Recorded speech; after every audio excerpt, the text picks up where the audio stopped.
Hello, I'm Gil Gerard. You may know me as Buck Rogers.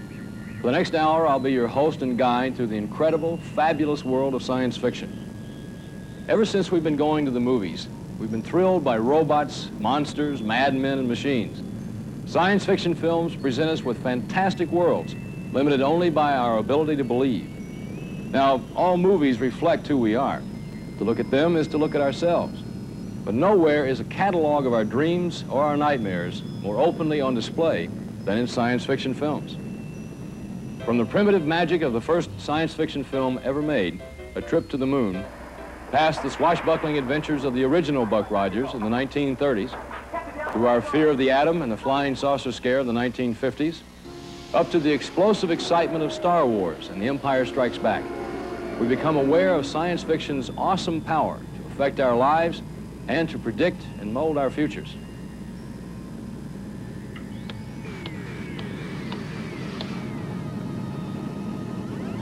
Journey with me now through time and space, into the imagination, as we look at 80 years of science fiction in the movies.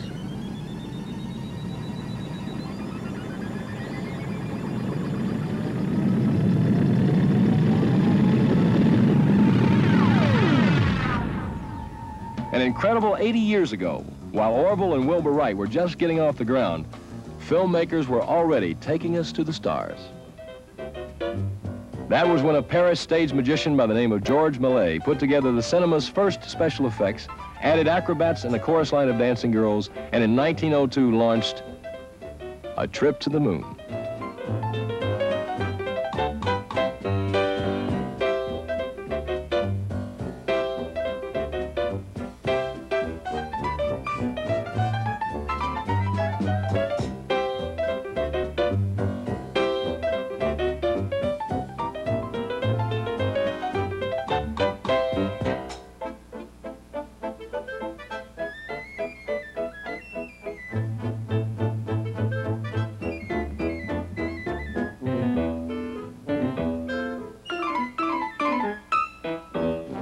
While A Trip to the Moon was somewhat fanciful, the 1926 German classic Metropolis was anything but.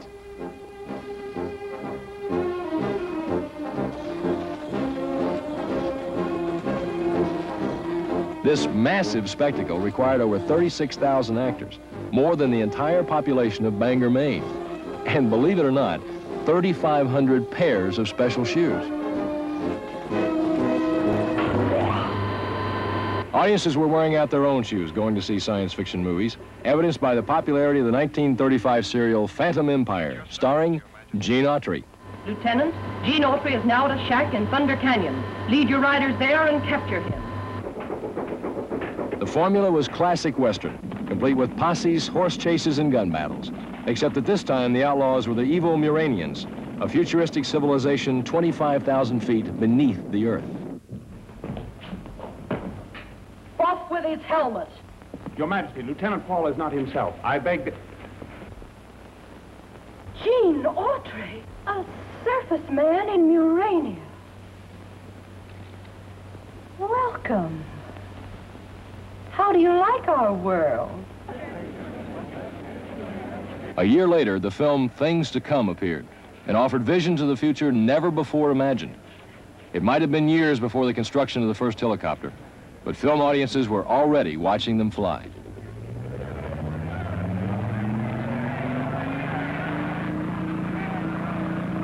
Also in the 1930s, the original superheroes, Flash Gordon and Buck Rogers, thrilled audiences with their daring feats of adventure. One wrong move from any of you, you'll need a new council of the wise. Seize him! In this scene from the Buck Rogers serial, Olympic star Buster Crabbe battles evil in outer space.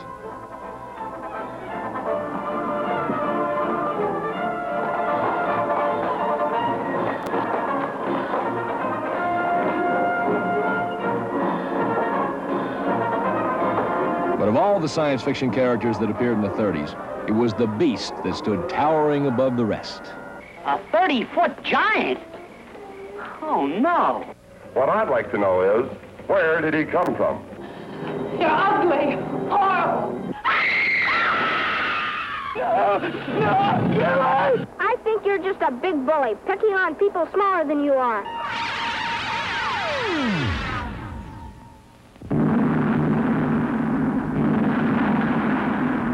Always looking for new ways to capture an audience, in 1933, RKO Pictures introduced the granddaddy of all creations, King Kong. Towering 50 feet on screen. But in reality, a tabletop model less than 18 inches tall, this beast with almost human emotions has enthralled generations of filmgoers.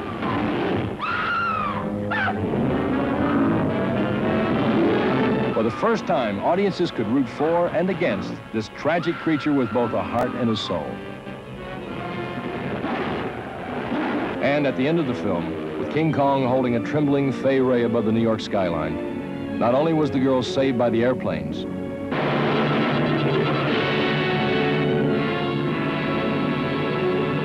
but the studio was saved from near bankruptcy by the popularity of the film.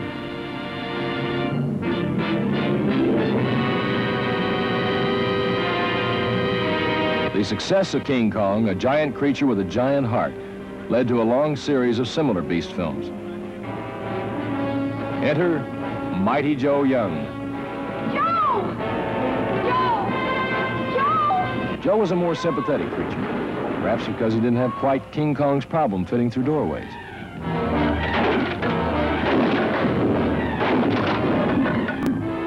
This film won an Academy Award for special effects, as each movement of the beast was animated one frame at a time.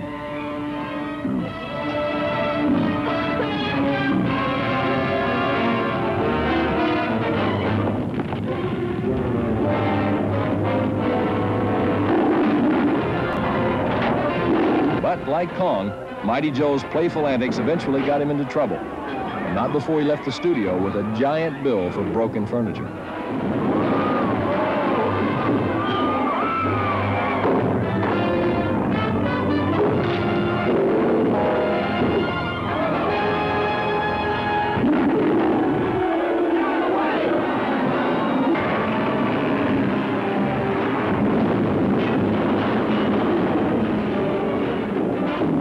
Beast wasn't always ape-like or hairy.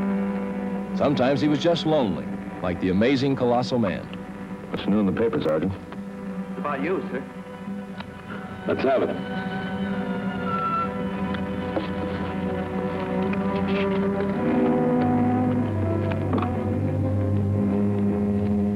Man lives through plutonium blast. That's a great joke, isn't it, Sergeant? They call this living. And sometimes he was a she, out to get a two-timing husband, as in this scene from Attack of the 50-Foot Woman.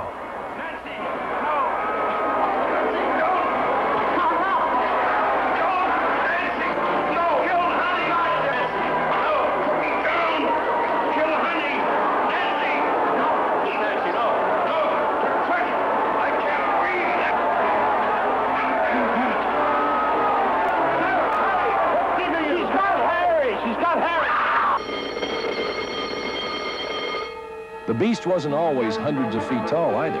Sometimes he was the size of a high school senior. The 1957 I Was a Teenage Werewolf tells the story of a young Michael Landon turned into a werewolf by the school-recommended psychiatrist.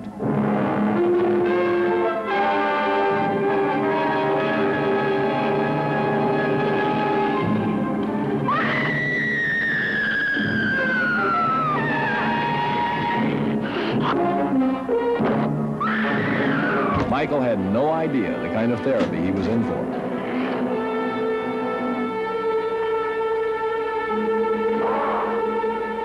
Nor did the rest of his class.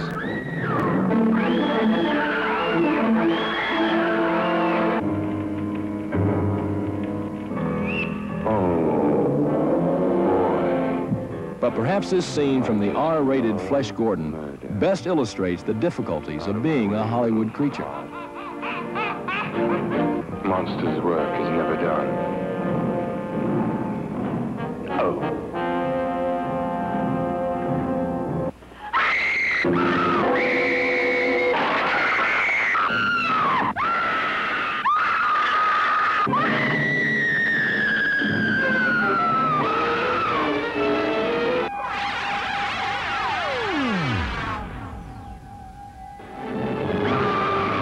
Sex has been drawing audiences to the movies for generations, and sex in science fiction is no exception. Almost as important as the beast or the monster, the lure of a helpless, beautiful female becomes a major part of almost every science fiction movie.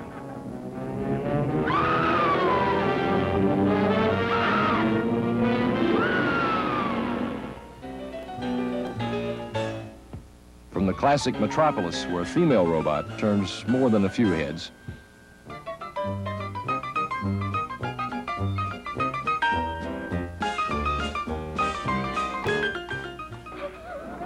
to the unbridled lust of Flesh Gordon. Oh. How delightful.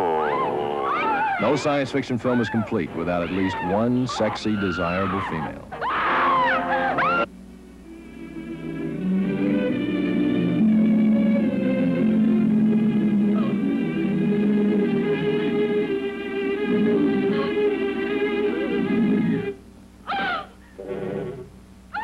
King Kong might have shocked filmgoers with his fondling of Fay Wray.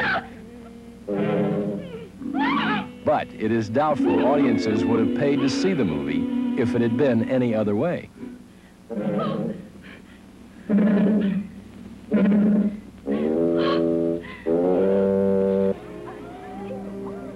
Well, Denham, the airplane's got him. Oh, no. It wasn't the airplanes.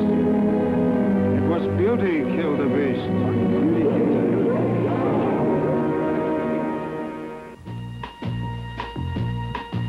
It was a promise of sex and more sex that drew audiences by the millions to the sex spectacular Barbarella.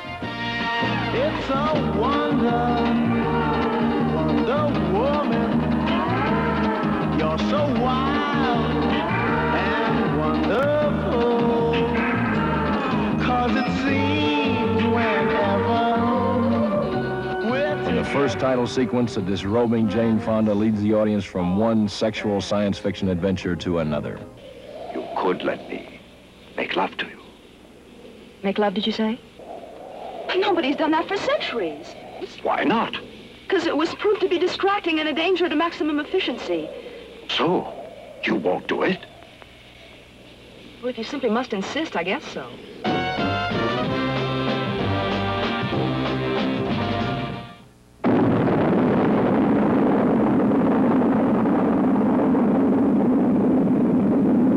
In Rocket Ship XM, the first of a string of space adventures that invariably took a woman along for the ride, it is Lloyd Bridges who asked the proverbial question, How does a girl like you get mixed up in a thing like this in the first place? I suppose you think that women should only cook and sew and bear children? Isn't that enough? whenever we go to see a science fiction movie, we expect to see at least some form of celestial lusting. Lord, hold me. Hold me tight. It is Earth-Mars love that hits this crew in Flight to Mars, where romance blossoms between Earthmen and Martian women. Then I must be crazy. Obviously, that doesn't make the Martian men too happy, and our heroes are forced to escape back to Earth.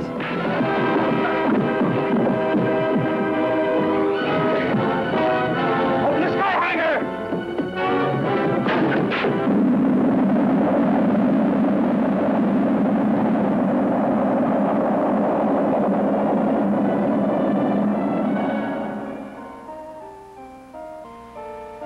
There's no escaping the Catwomen of the Moon, who offer audiences the leggy delights of chorus girls from outer space. May we serve you, Earthmen? Well, thanks, Lambda. Come, sit down. Delighted. And Venus might be the goddess of love, but Earthmen encounter the planet Venus filled only with lonely, gorgeous women and queen of outer space. Professor, what do you make of all this? There's nothing but women. Perhaps this is a civilization that exists without sex. You call that civilization? Audiences weren't the only ones drooling over the lovelies. In this classic scene from Mighty Joe Young, here's a guy who'll do anything to be near the girl he loves.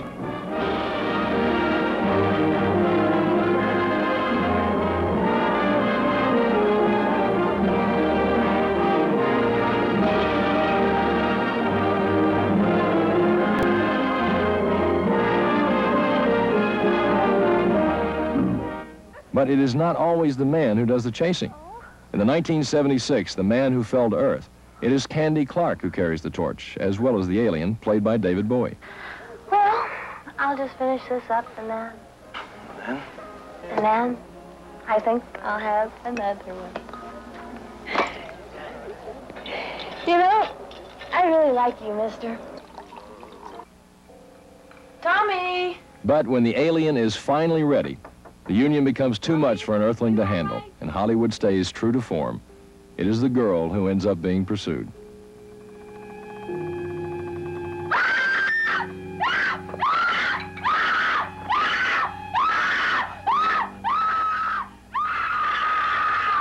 While science fiction often made fun of women, it was also giving them new strength.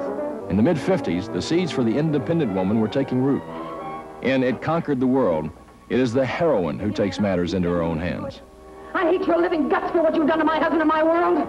I know you for the coward you are, and I'm going to kill you. Do you hear that? I'm going to kill you. Go on. Try your intellect on me.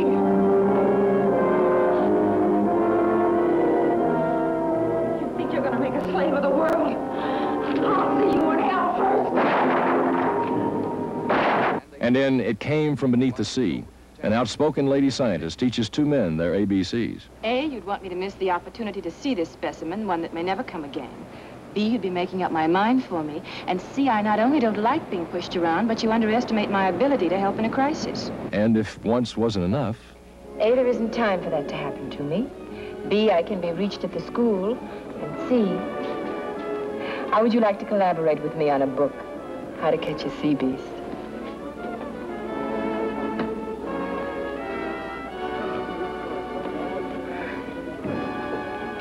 Say, Doctor, you know you were right about this new breed of woman.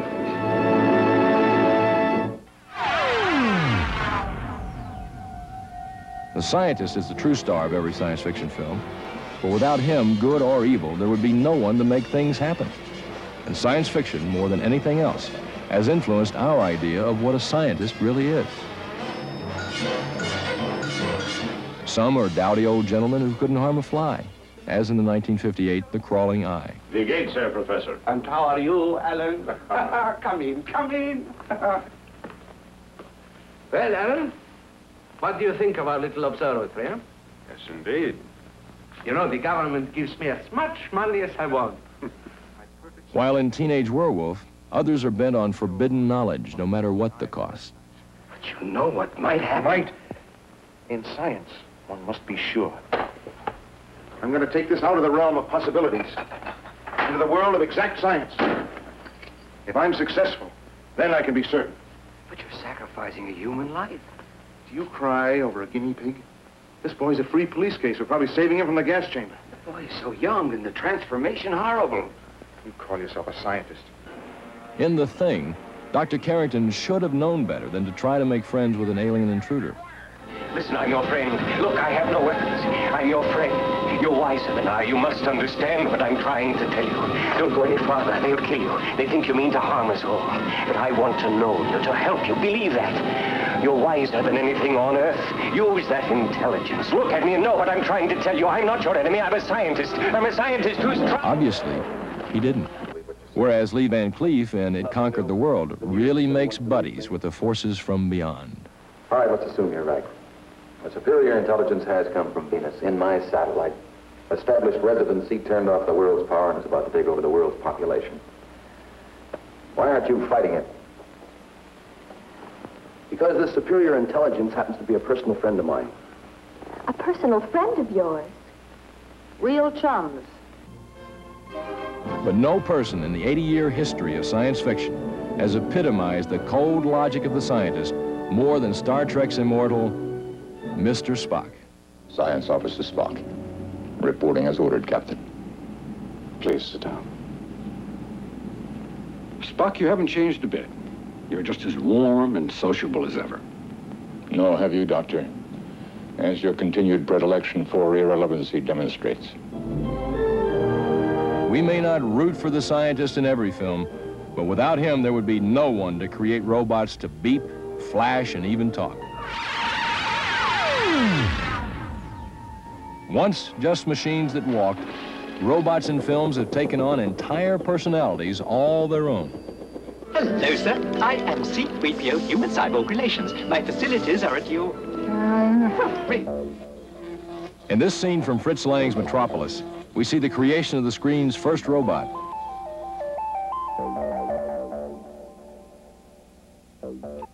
"25 years later, robot spelled backwards becomes Tobar in the film Tobar the Great. Audiences watched in childlike fascination as he came to life.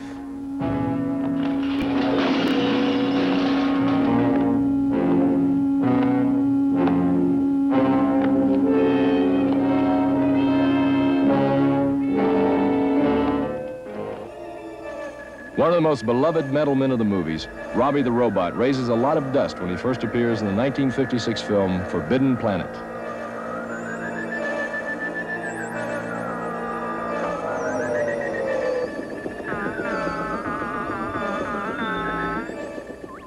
In these scenes, taken from the documentary The Making of Silent Running, actor Bruce Dern has to relate to three robots, whom he programs to play cards.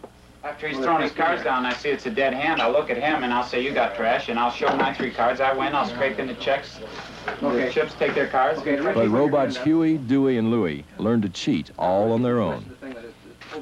Now, boys, let's play cards.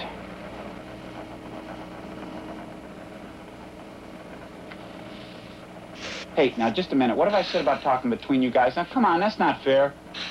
I'm here all by myself, and you guys are talking between yourselves. Now, it's not fair. That's a house rule. No more talking. Now, how many cards you want? And in Star Trek the Motion Picture, Hollywood gives us true love between a female robot and the man of her metallic dreams.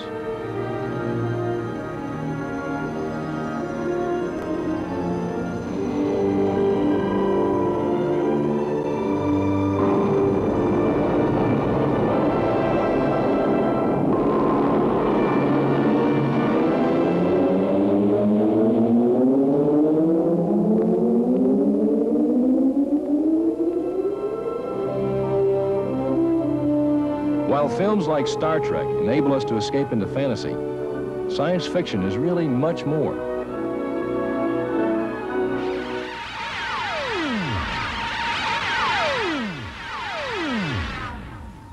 In 1947, as seen in this rare news film, a businessman sighted 9 objects skimming across the sky like a saucer would if you skipped it across the water. Within 24 hours, the expression flying saucer was loose in the land. If you didn't know any better, you would have sworn Hollywood had already been invaded by the sheer number of films cranked out.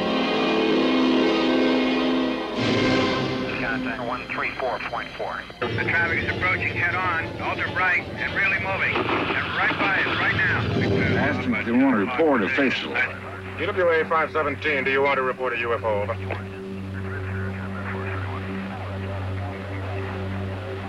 EWA 517, do you want to report a UFO? Over.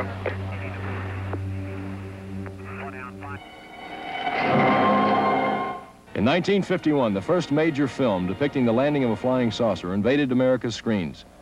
We finally got one. We found a flying saucer. Can anybody see anything through the ice? It just happened to be carrying the thing. What is it? Looks like a man. Yeah, it's got legs and a head. I can see him. Yeah, he must be over 8 feet long.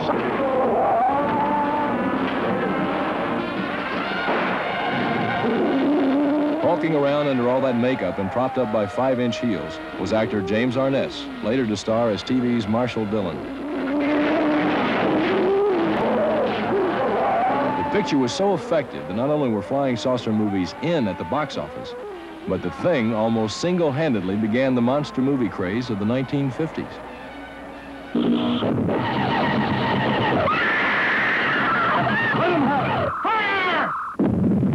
2 years later, Paramount's George Powell brought Technicolor to flying saucer violence with his Academy Award-winning War of the Worlds.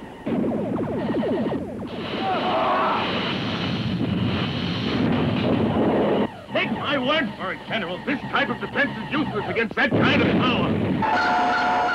Washington, D.C. was attacked next in Earth versus the Flying Saucers, released in 1957.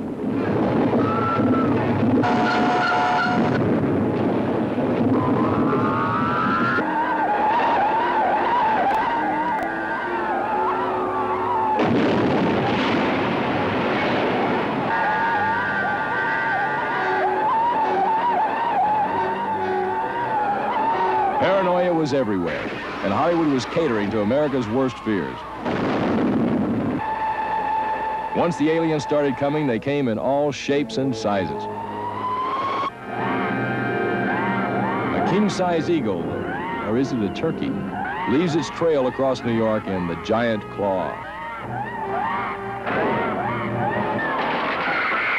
Plant spores from another world sprout havoc and crash this party in Day of the Triffids.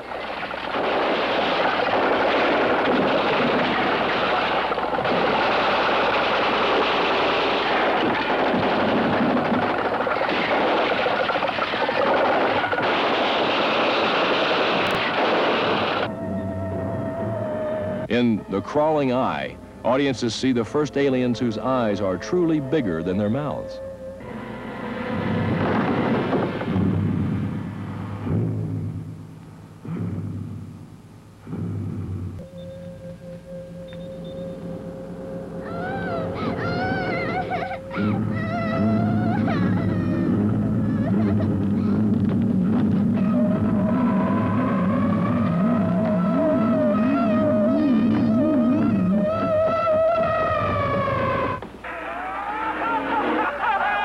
But it is The Blob in 1958 that oozes its way onto American theater screens.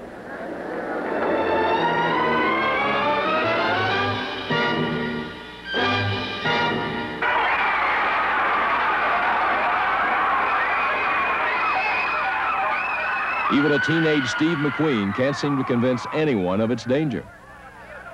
Listen to me. Now listen to me, everybody. This town is in danger. Now, several people have been killed already. Now we had to make this noise. We had to make it so you'd listen to us, so we could warn you. If we're in trouble, where are the police?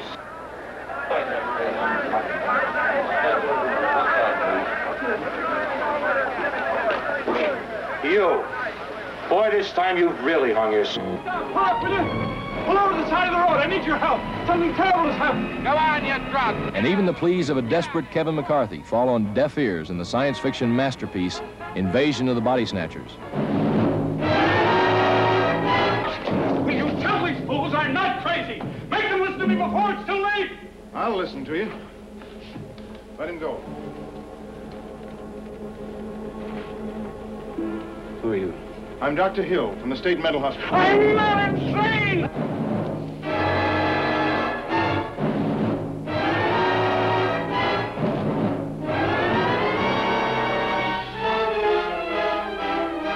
No one was immune and no one could be trusted.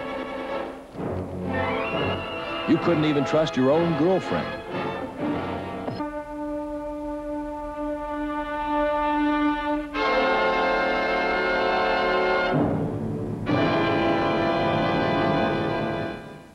You couldn't even trust your own wife. Guess what I've got? What? A present for you.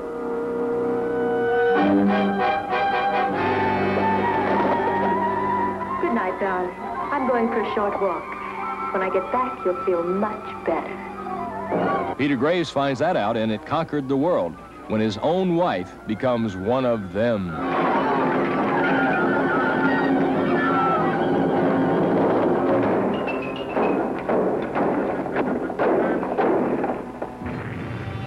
But the fear of alien beings was dwarfed by the fear of ourselves. In 1945, when the United States dropped the atomic bomb on Hiroshima, through 20 years of A-bomb tests and the H-bomb,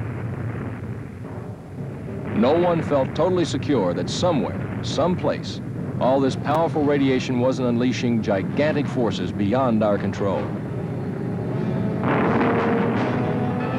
Whether they swam or crawled, everyday creatures were taking on monstrous proportions under the influence of Hollywood and the atom. In 1955, a radiation-enlarged octopus viciously attacked San Francisco in It Came From Beneath the Sea.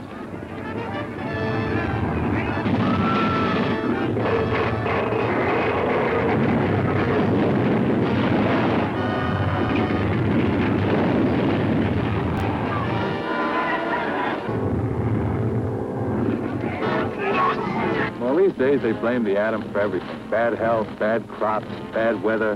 Now it's grasshoppers. And in 1957's Beginning of the End, 50-foot grasshoppers chew a path straight across Illinois toward Chicago.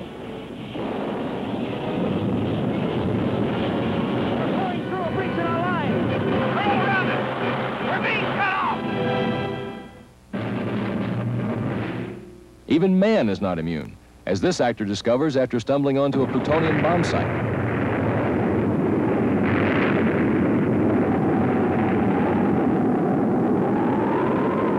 He survives the blast, only to become the amazing colossal man, with a king-size desire to fit in.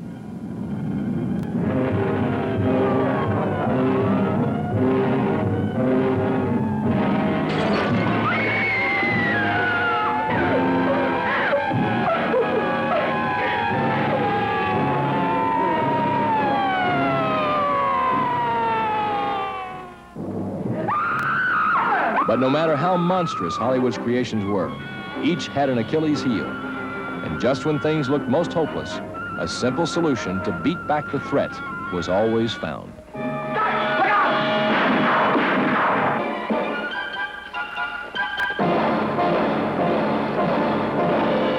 In Day of the Triffids, with monsters unstoppable by man or machine, it is simple seawater that saves the human race.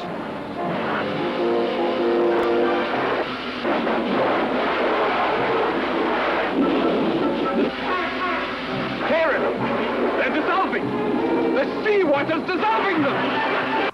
In The Blob, it is cold. Hey, that's it. It's cold. That's why it didn't come in the icebox after us. It can't stand cold. The Thing, electricity.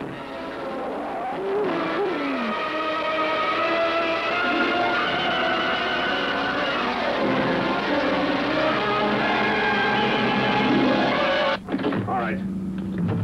In The Crawling Eye, heat is used to beat the beast.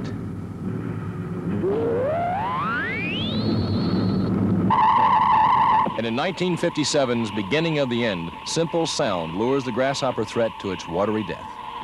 Helicopter to boat. General, they're responding. They're responding. They're swarming toward the water. They're climbing all over each other, going into the water.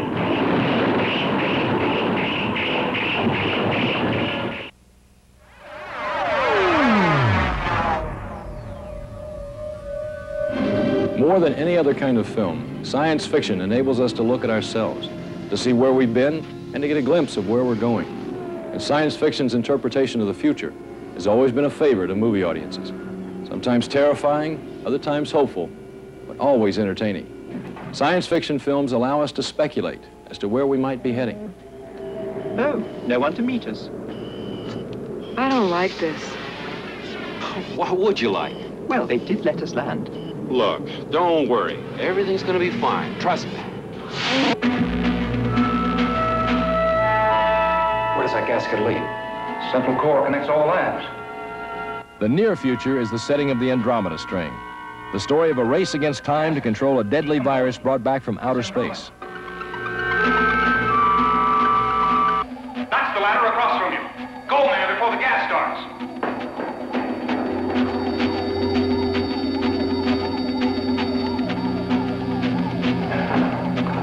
There are now 3 minutes and 30 seconds. The sensors have picked you up. Get moving.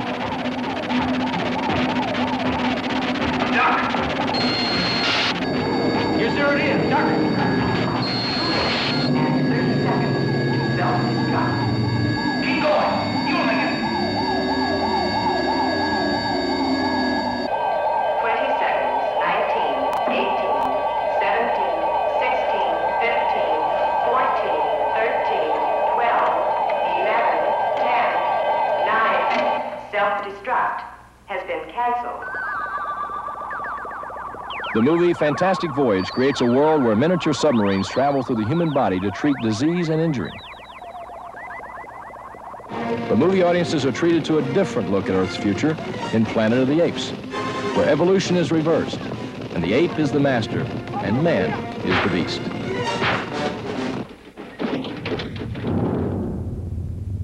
A completely different vision of man's future is found in Steven Spielberg's Close Encounters of the Third Kind.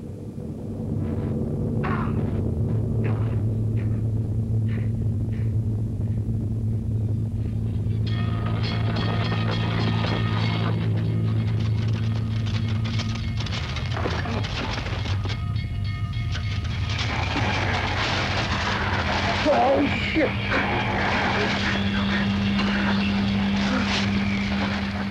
In the beginning, it is like all science fiction movies, drawing upon Hollywood's alien scare tactics.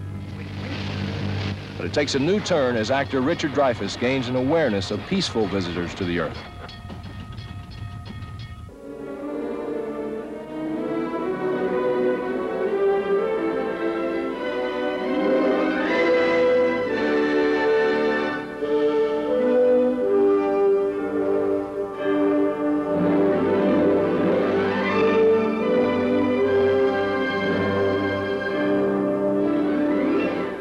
Now man has nothing to fear from the skies, and alien threats become beautiful visions.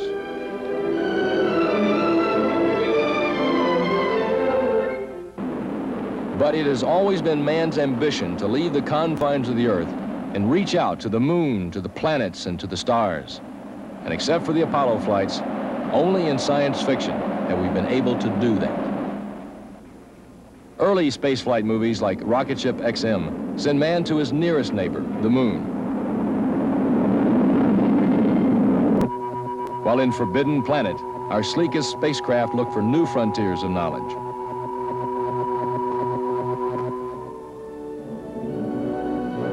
And the ever-popular Star Trek boldly goes where no man has gone before.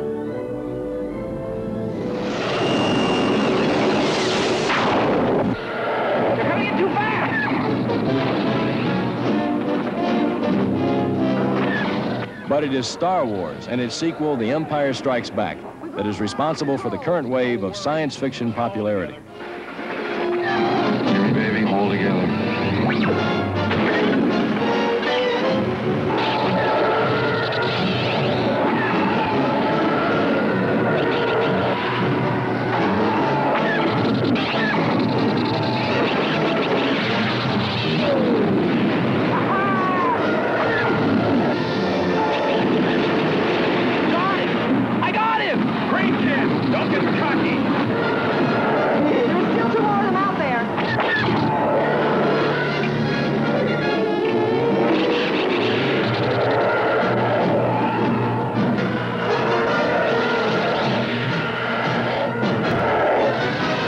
Star Wars and Empire are the most popular motion pictures ever produced, for they take us beyond the confines of the Earth, out to the stars, for explosive galactic adventure.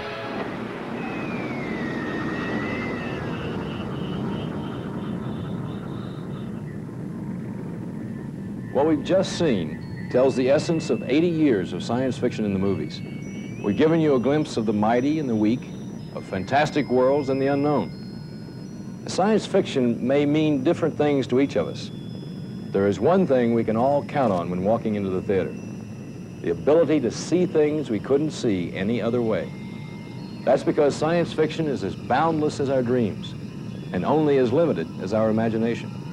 And whatever we conjure up, no matter how bizarre or unusual, no matter what fears we have for our present or our future, there is no question that our imaginations have been captured by the collective genius of monsters, madmen, and machines. I'm Gil Gerard. Thank you for joining us.